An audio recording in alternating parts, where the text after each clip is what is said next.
MS classes में आप सभी का एक बार फिर से स्वागत है। जैसा कि आप सभी को थंबनेल से पता लग गया होगा, आज हम यूजीसी नेट पेपर 1 यूनिट 1 शिक्षण अभिवृत्त से 50 एमसीक्यू क्वेश्चंस को करवाने वाला हूं। आइए शुरू करते हैं।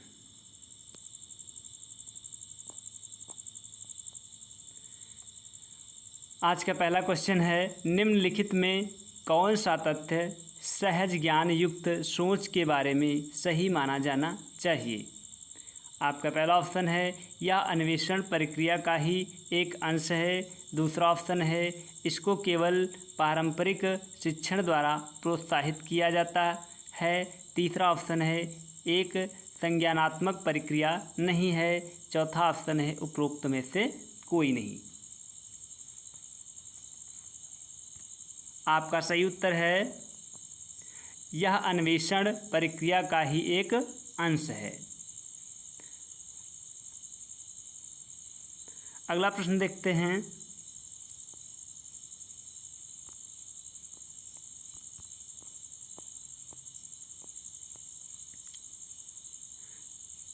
निम्नलिखित में से अधिगम प्रक्रिया में वैयक्तिक मतभेद को कम से कम महत्व दिया जाता है। आपका पहला ऑप्शन है प्रकृतिवाद, दूसरा ऑप्शन है आदर्शवाद, तीसरा ऑप्शन है यथार्थवाद, चौथा ऑप्शन है व्यवहारिकता।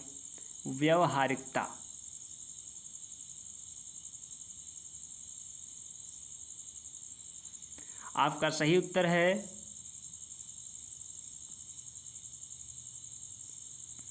आदर्शवाद। आदर्शवाद आपका सही उत्तर है। अगला प्रश्न देखते हैं।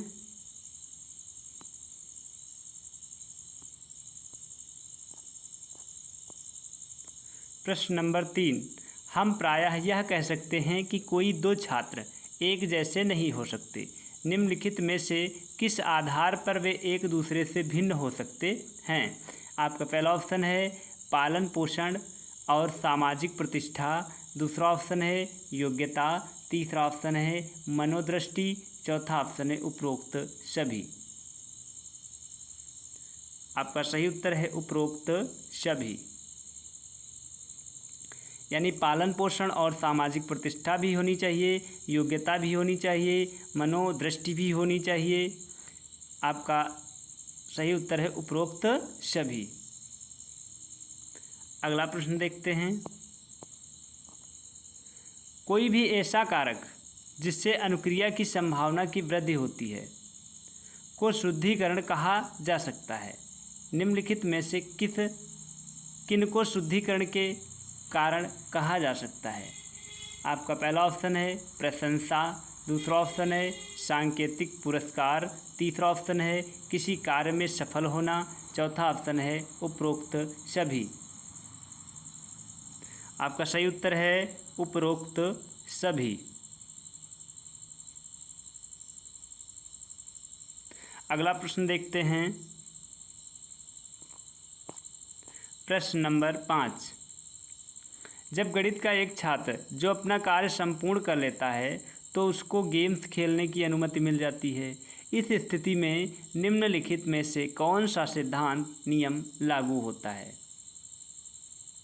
आपका पहला ऑप्शन है प्रेमास सिद्धांत, दूसरा ऑप्शन है थारनडीके सिद्धांत, तीसरा ऑप्शन है पावलो एक्सपेरिमेंट, चौथा ऑप्शन है उपरोक्त में से कोई नहीं। आपका सही उत्तर है प्रेमात सिद्धांत। पहला आपका सही उत्तर है। अगला प्रश्न देखते हैं। निम्नलिखित में मोर्फोग्राफ शब्द किससे संबंधित है। आपका पहला ऑप्शन है सुधारात्मक वर्तनी, दूसरा ऑप्शन है सुधारात्मक पठन, तीसरा ऑप्शन है सुधारात्मक अधिगम, चौथा ऑप्शन है सुधारात्मक व्यवहार। आपका सही उत्तर है सुधारात्मक वर्तनी। सुधारात्मक वर्तनी आपका सही उत्तर है। सुधारात्मक वर्तनी से मोर्फोग्राफ जो है संबंधित है। अगला प्रश्न देखते हैं।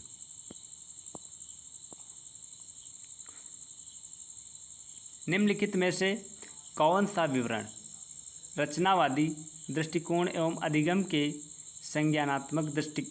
संज्ञानात्मक सिद्धांत के अनुरूप है?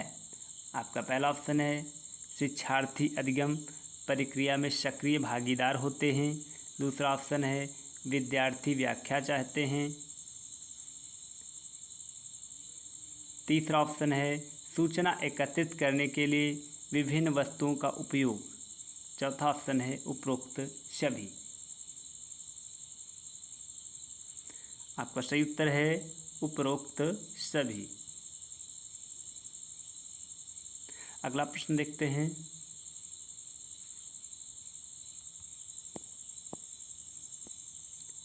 प्रश्न नंबर 8। हम वस्तुओं, परिस्थितियों या घटना के बारे में अपने मस्तिष्क में संयोजित ज्ञान का निर्माण करते हैं। आपका पहला ऑप्शन है स्कीमा। दूसरा ऑप्शन है स्मरण शक्ति। तीसरा ऑप्शन है संज्ञान। चौथा ऑप्शन है उपरोक्त में से कोई नहीं। आपका सही उत्तर है स्कीमा।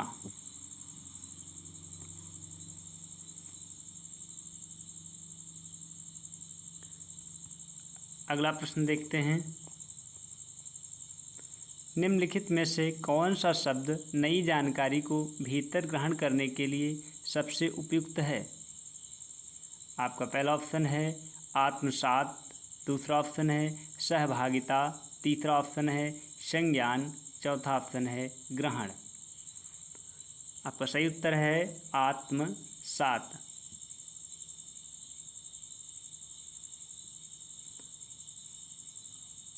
अगला प्रश्न देखते हैं।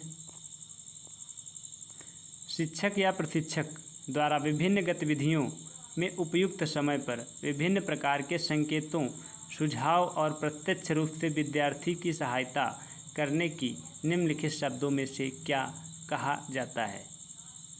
करने को निम्नलिखित में से क्या कहा जाता है? आपका पहला ऑप्शन है स्काफ फोल्डिंग। दूसरा ऑप्शन है संज्ञान।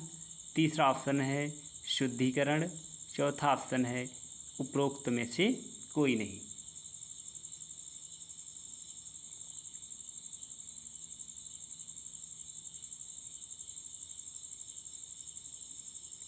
आपका सही उत्तर है स्काफ फोल्डिंग। अगला प्रश्न देखते हैं। व्यवहार में परिवर्तन, पर्यावरणीय प्रभाव, शिक्षकों के भीतर जन्मजात झुकाव और प्रक्रियाओं का परिणाम है। आपका पहला ऑप्शन है नव व्यवहार सिद्धांत। दूसरा ऑप्शन है संज्ञानात्मक सिद्धांत। तीसरा ऑप्शन है व्यवहारिक सिद्धांत। चौथा ऑप्शन है उपरोक्त में से कोई नहीं।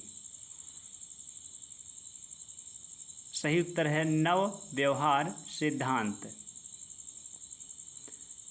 नव व्यवहार सिद्धांत। अगला प्रश्न देखते हैं। छात्र या कोई भी व्यक्ति स्थितियों का प्रभावी ढंग से सामना करने की क्षमता को लेकर स्वयं के बारे में विश्वास विकसित कर लेता है। निम्नलिखित में से कौन सा शब्द उपरोक्त कथन को वर्णित करता है? पहला ऑप्शन है आत्म प्रभाव। दूसरा ऑप्शन है स्व विनियमन। तीसरा ऑप्शन है अहंकार। चौथा ऑप्शन है आत्मविश्वास।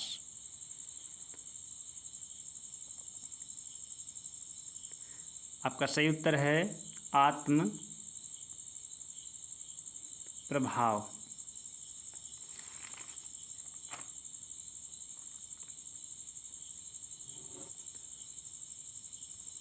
अगला प्रश्न देखते हैं।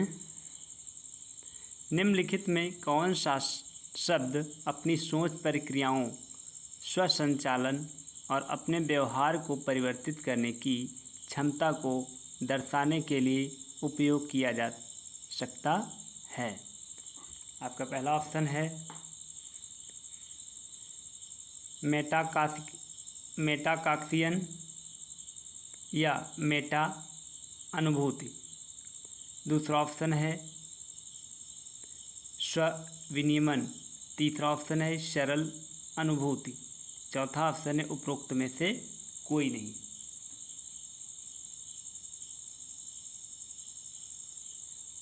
आपका सही उत्तर है मेटाकाक्सियन या मेटा अनुभूति। पहला आपका सही उत्तर है। अगला प्रश्न देखते हैं। प्रश्न नंबर 14। शिक्षक प्रायः छात्र की सीखने की समस्याओं का विश्लेषण करते हुए पाते हैं कि उनमें पहला ऑप्शन है प्रेरणा का अभाव है। दूसरा ऑप्शन है बुद्धि की कमी है। तीसरा ऑप्शन है माता पिता का ढीला ढाला रवैया है। चौथा ऑप्शन है उपरोक्त में से कोई नहीं। सही उत्तर है प्रेरणा का अभाव।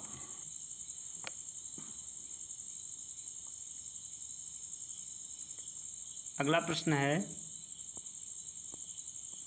निम्नलिखित में से कौन से शब्द का प्रयोग सार्थक तथ्यों, नियमों, परिभाषाओं, अवधारणाओं, सिद्धांतों इत्यादि को वर्णित करने के लिए किया जा सकता है। पहला ऑप्शन है अर्थ संबंधित स्मृति। दूसरा ऑप्शन है उपाख्यानात्मक स्मृति। तीसरा ऑप्शन है परिक्रियात्मक स्मृति। चौथा ऑप्शन है उपरोक्त में से कोई नहीं। सही उत्तर है अर्थ संबंधित स्मृति। पहला आपका सही आंसर है। अगला प्रश्न देखते हैं।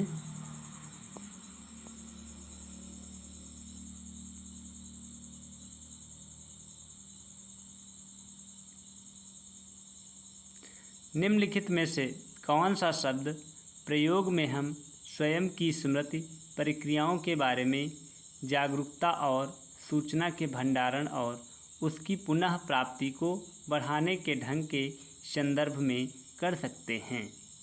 पहला ऑप्शन है अर्थ संबंधी स्मृति। दूसरा ऑप्शन है उपाख्यानात्मक स्मृति। तीसरा ऑप्शन है प्रक्रियात्मक स्मृति। चौथा ऑप्शन है मेटा स्मृति। सही उत्तर है मेटा स्मृति।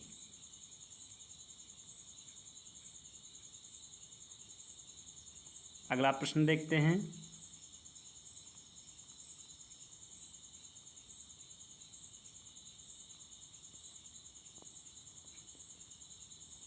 निम्नलिखित में से कौन सा कारक श्रवण प्रक्रिया को प्रतिकूल ढंग से प्रभावित कर सकता है? पहला ऑप्शन है अपेक्षित से अधिक श्रवण सामग्री के अतिरिक्त। दूसरा ऑप्शन है बोलने की बहुत ही उच्च गति। तीसरा ऑप्शन है श्रुत विषय वस्तु की क्षति। चौथा ऑप्शन है उपरोक्त सभी। सही उत्तर है उपरोक्त सभी।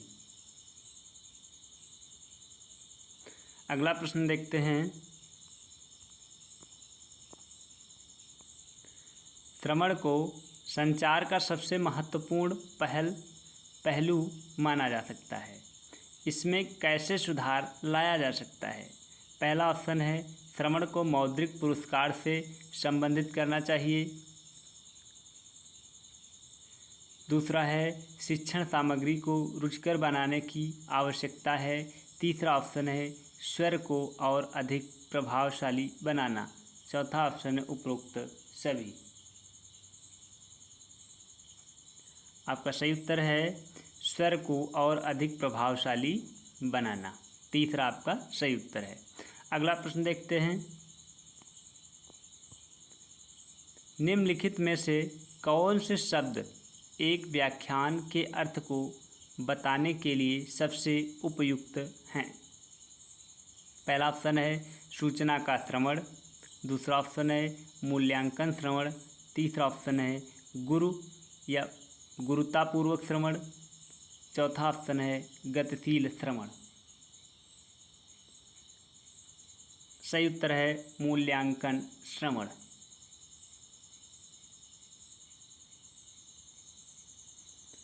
अगला प्रश्न देखते हैं। प्रश्न नंबर 20, अग्रलिखित में कौन सा कथन मूल्यांकन श्रवण से संबंधित है? पहला ऑप्शन है किसी विचार को स्वीकार या अस्वीकार करना। दूसरा ऑप्शन है वक्ता के व्यक्तित्व एवं प्रतिष्ठा का मूल्यांकन करने के लिए।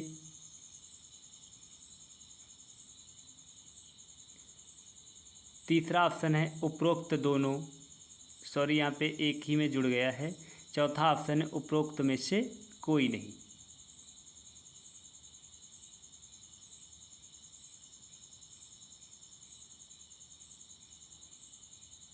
आपका सही उत्तर है किसी विचार को स्वीकार या अस्वीकार करना।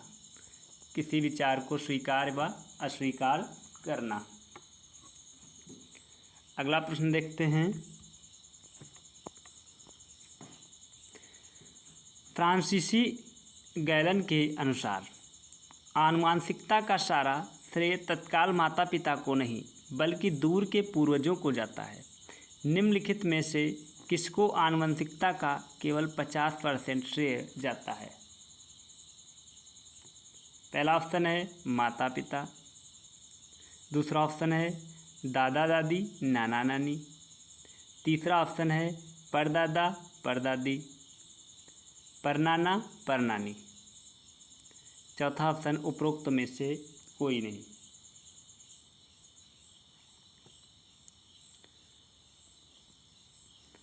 पहला आपका सही उत्तर है माता पिता। अगला प्रश्न देखते हैं। एक छात्र व्याख्यान की अवधि में शिक्षक की समस्याओं को हल करने की सहायता करता है। उक्त छात्र निम्नलिखित में से किस वर्गीकरण के अंतर्गत आता है? पहला ऑप्शन है एक प्रभावी श्रोता। दूसरा ऑप्शन है एक मूल्यांकन करने वाला श्रोता। तीसरा ऑप्शन है एक यथार्थवादी श्रोता। चौथा ऑप्शन है उपरोक्त में से कोई नहीं।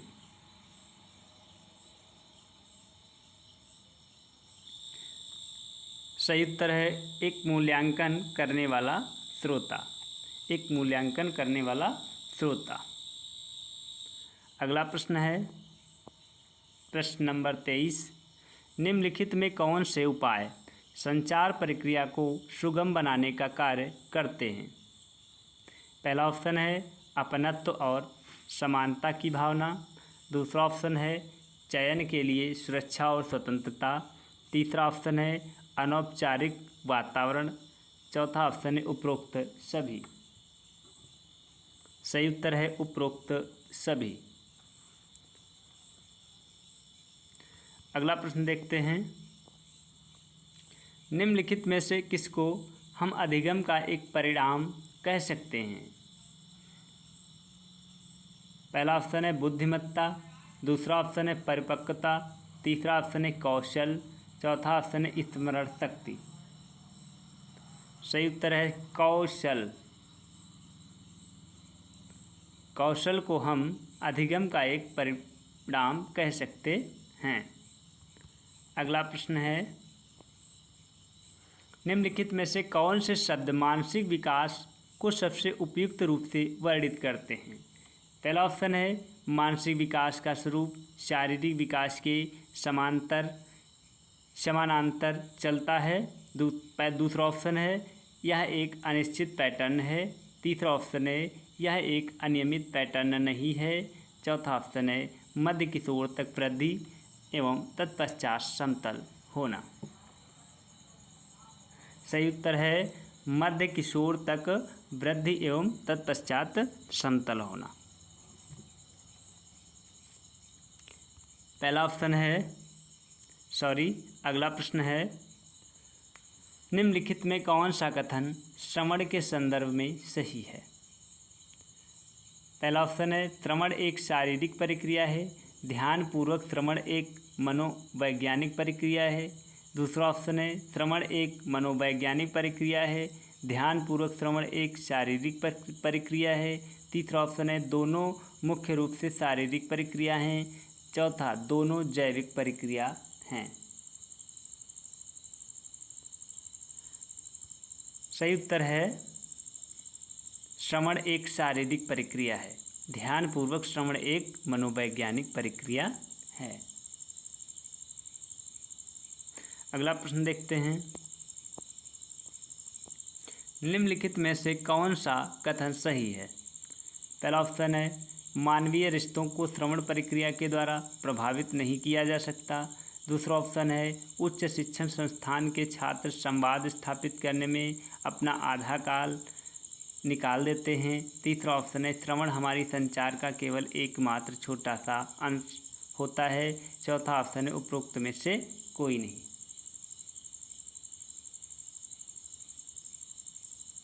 सही उत्तर है उच्च शिक्षण संस्थान के छात्र संवाद स्थापित करने में अपना आधा काल निकाल देते हैं। अगला प्रश्न देखते हैं,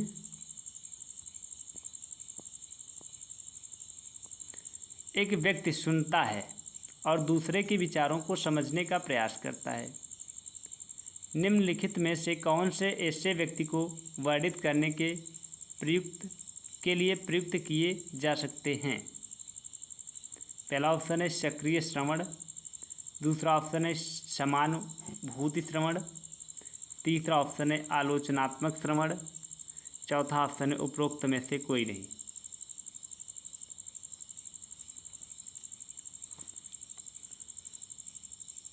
सही उत्तर है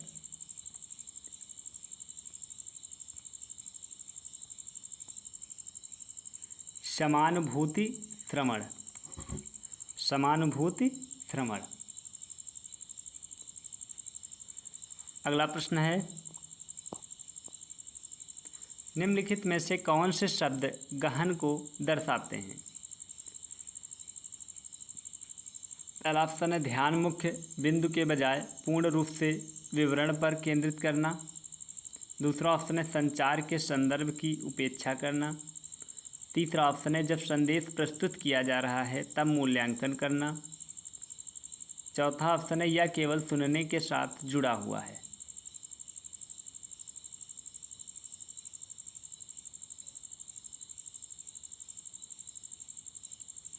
सही उत्तर है जब संदेश प्रस्तुत किया जा रहा है तब मूल्यांकन करना। अगला प्रश्न देखते हैं, प्रश्न नंबर 30। स्पष्ट जानकारी के उद्देश्य से प्रश्न पूछना, संदेशों को कथित कथन करना और भ्रमित करने वाले विषय वस्तु की पहचान करना इत्यादि मूल रूप से किसको इंगित करते हैं? पहला ऑप्शन है श्रवण बाधाएं। दूसरा ऑप्शन है मनोरंजन के लिए सुनना।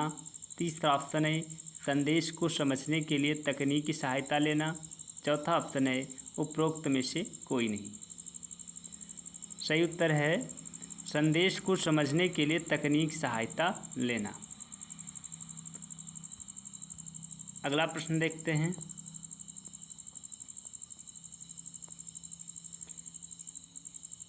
निम्नलिखित में से किसको व्याख्यान सुनने के लिए सुझाव माना जाना चाहिए? पहला ऑप्शन शब्दों के वितरण गति, सारांश करने से बचने का प्रयास और सूचना की समीक्षा करना। दूसरा ऑप्शन है रचनात्मक सोच पर कम ध्यान देना, विवरण पर ध्यान न देना एवं व्याख्यान संकेतों की अनदेखी करना। तीसरा ऑप्शन है नोट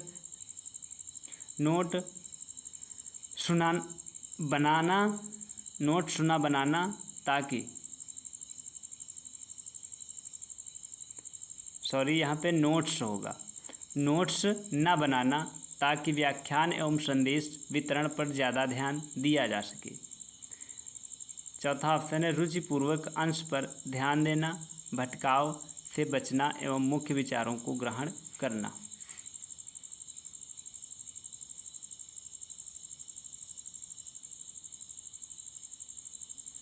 सही उत्तर है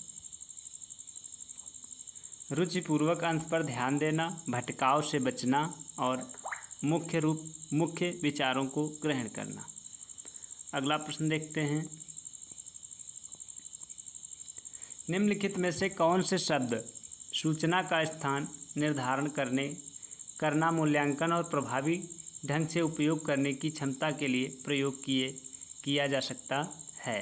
पहला ऑप्शन है गहन सोच, दूसरा ऑप्शन है सूचना साक्षरता, तीसरा ऑप्शन है श्रवण, चौथा ऑप्शन है चयनात्मक ध्यान।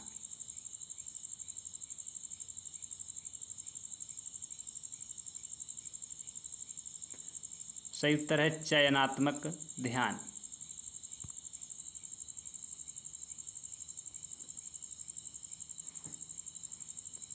अगला प्रश्न देखते हैं।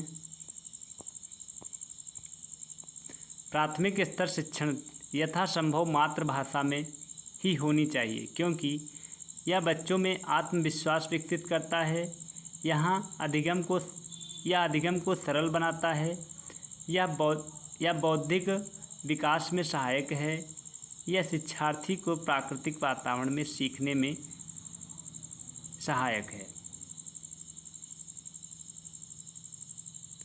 सही उत्तर है यह अधिगम को सरल बनाता है। यह अधिगम को सरल बनाता है। अगला प्रश्न है निम्नलिखित में शिक्षार्थी को प्रेरित करने के लिए कौन सा दृष्टिकोण सबसे उपयुक्त है? पहला ऑप्शन है उचित पुरस्कार देना, दूसरा ऑप्शन है उपयुक्त मार्गदर्शन करना, तीसरा ऑप्शन है सदैव उपयुक्त उदाहरण देना, चौथा ऑप्शन है कक्षा में व्याख्यान देना। सही उत्तर है उपयुक्त मार्गदर्शन देना। अगला प्रश्न है प्रश्न नंबर 35। शिक्षक के लिए छात्रों में अच्छे संस्कार उत्पन्न करने का सबसे श्रेष्ठ मार्ग कौन सा है? पहला ऑप्शन है कहानी सुनाना, दूसरा ऑप्शन है अनुशासन की भावना विकसित करना, तीसरा ऑप्शन है शिक्षक का स्वयं का आदर्श व्यवहार, चौथा ऑप्शन है उसके माता पिता को विश्वास में लेना।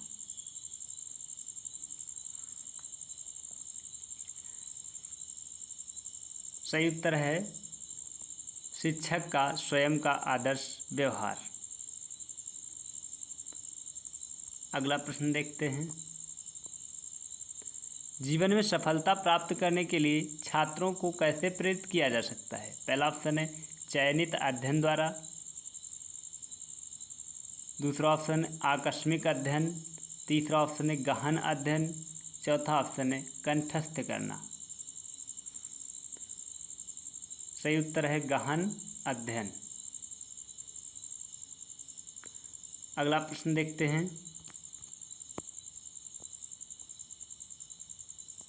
निम्नलिखित में से अनुपस्थिति की समस्या के समाधान के लिए सबसे श्रेष्ठ उपाय कौन सा है? पहला ऑप्शन पाठ्यक्रम को कम करना, दूसरा ऑप्शन शिक्षकों की सहानुभूति, तीसरा ऑप्शन शिक्षण संस्थान का आकर्षक वातावरण, चौथा ऑप्शन छात्रों को प्रेरित करना। सही उत्तर है छात्रों को प्रेरित करना।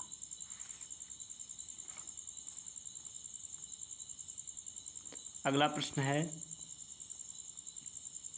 निम्नलिखित में से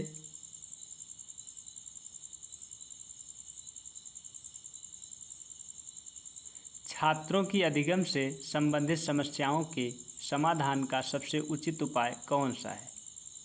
पहला ऑप्शन कठोर परिश्रम के लिए सुझाव, दूसरा ऑप्शन पुस्तकालय में अध्ययन का निरीक्षण, तीसरा ऑप्शन निजी ट्यूशन के लिए सुझाव, चौथा ऑप्शन नैदानिक शिक्षण।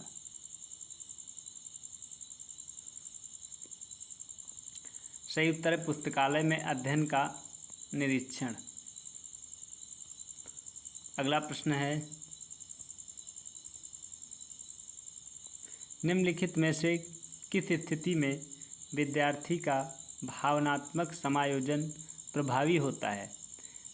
पहला ऑप्शन है व्यक्तित्व गठन, दूसरा ऑप्शन है कक्षा शिक्षण, तीसरा ऑप्शन है अनुशासन, चौथा ऑप्शन है उपरोक्त सभी।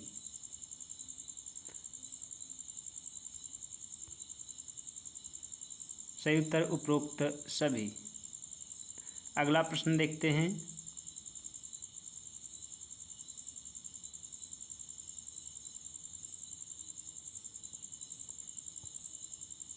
प्रश्न नंबर 40, निम्नलिखित में किस व्यक्तित्व को हम मनोविश्लेषण के पिता के रूप में जानते हैं? पहला ऑप्शन एरिक एच एरिक्सन, दूसरा ऑप्शन जीन पियाजेट, तीसरा ऑप्शन जेरोम ब्रूनर, चौथा ऑप्शन सिगमंड फ्रायड।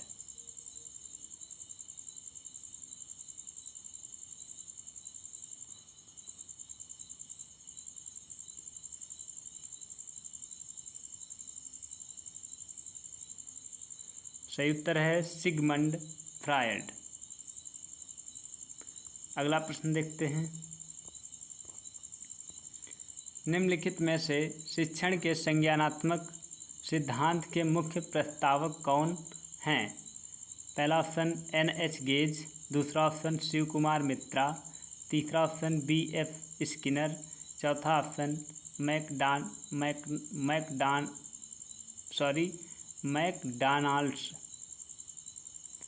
मैकडॉनल्ड्स। आपका सही उत्तर है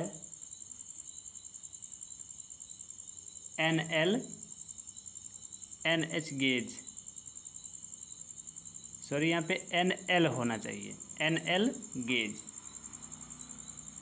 अगला प्रश्न है, निम्नलिखित में मुख्यतः कौन सा शिक्षण संस्थान भाषा के व्यवहारिक ज्ञान को सिखाता है? पहला ऑप्शन विद्यालय भाषा, दूसरा ऑप्शन प्रयोगशाला, तीसरा ऑप्शन भाषा शिक्षण, चौथा ऑप्शन भाषा अनुदेश।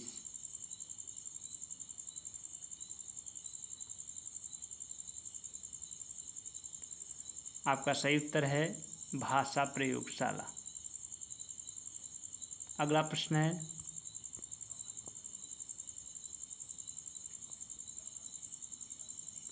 अभ्यास के अंत में शिक्षार्थी सिर का उपयोग कर फुटबॉल हिट करने के लिए सक्षम होना चाहिए।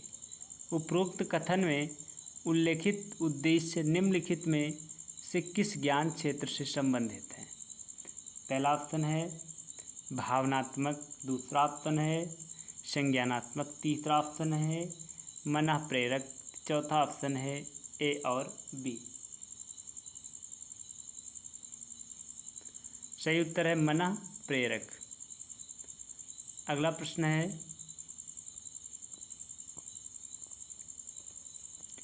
छात्र के वातावरण को इस प्रकार से नियोजित या व्यवस्थित करना ताकि उसके व्यवहार के परिणामों के बारे में यथासंभव सटीक भविष्यवाणी की जा सके।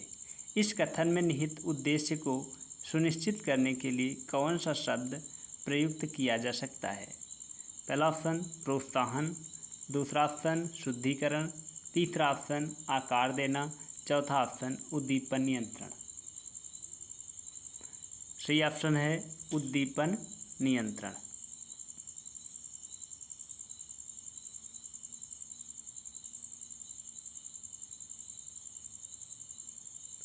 अगला प्रश्न देखते हैं,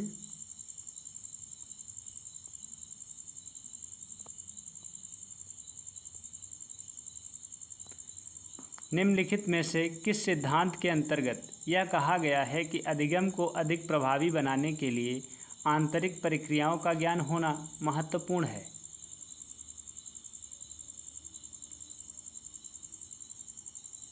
पहला ऑप्शन है संज्ञानात्मक, दूसरा ऑप्शन है उद्दीपन प्रतिक्रिया, तीसरा ऑप्शन स्फूर्त अनुकूलन, चौथा ऑप्शन है वरेण्य अनुकूलन। सही उत्तर है संज्ञानात्मक।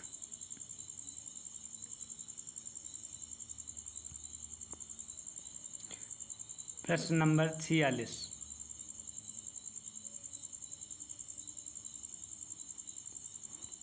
जब एक अध्येता यह सुनिश्चित करता है कि एक छात्र गणित के विषय में एक अभ्यास पूरा करे एवं दूसरा निर्देश स्पष्ट और निश्चित है, तो वह मूल्यांकन के किस पहलू का प्रयोग कर रहा होता है? पहला ऑप्शन है वैधता, दूसरा ऑप्शन है व्यवहारिकता, तीसरा ऑप्शन है विश्वसनीयता, चौथा ऑप्शन है स्थिरता। सही उत्तर है वैधता। अगला प्रश्न देखते हैं।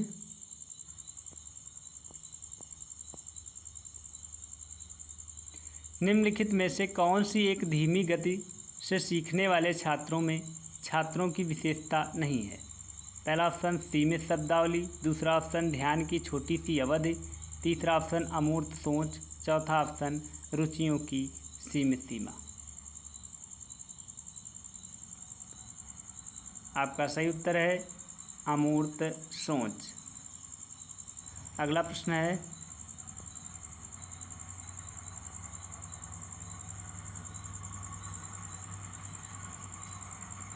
एक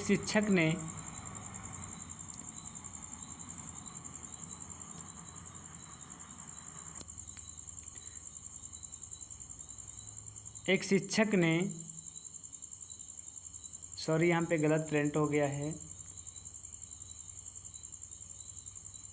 एक छात्र जो कि धूम्रपान करता है के व्यवहार को बदलने निम्नलिखित कथन का प्रयोग किया।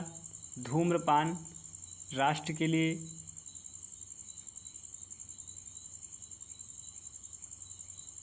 स्वस्थ है। इस कथन को निम्न में से किस अवधारणा का उदाहरण माना जाना चाहिए? पहला ऑप्शन है संज्ञानात्मक विश्वरता, दूसरा ऑप्शन वैचारिक संघर्ष, तीसरा ऑप्शन है सार्थक अधिगम, चौथा ऑप्शन है चुनौती।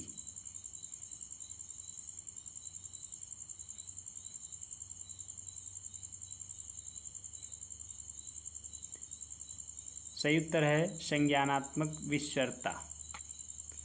अगला प्रश्न देखते हैं। निम्नलिखित में से किसी पाठ्य वस्तु को कंठस्थ करने का सबसे उपयोगी ढंग माना जा सकता है? पहला ऑप्शन है दीर्घकालिक अध्ययन, दूसरा ऑप्शन है अवधारणा को समझना, तीसरा ऑप्शन है ऊंचे स्वर में पढ़ना, चौथा ऑप्शन है अवधारणा को लिखित रूप में लेकर आना।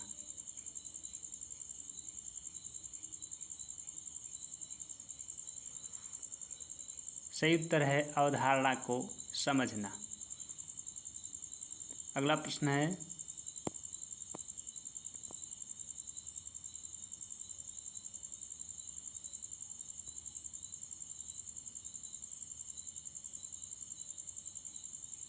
सॉरी यहाँ पे गलत प्रिंट हो गया है, 49 होना चाहिए था। आज का लास्ट प्रश्न है आज। निम्नलिखित में से प्रवृत्ति, अवधारणा, कौशल, ज्ञान आदि को किसका परिणाम कहा जा सकता है? पहला ऑप्शन है अधिगम, दूसरा ऑप्शन है अनुसंधान, तीसरा ऑप्शन है आनुवांशिकता, चौथा ऑप्शन है स्पष्टीकरण।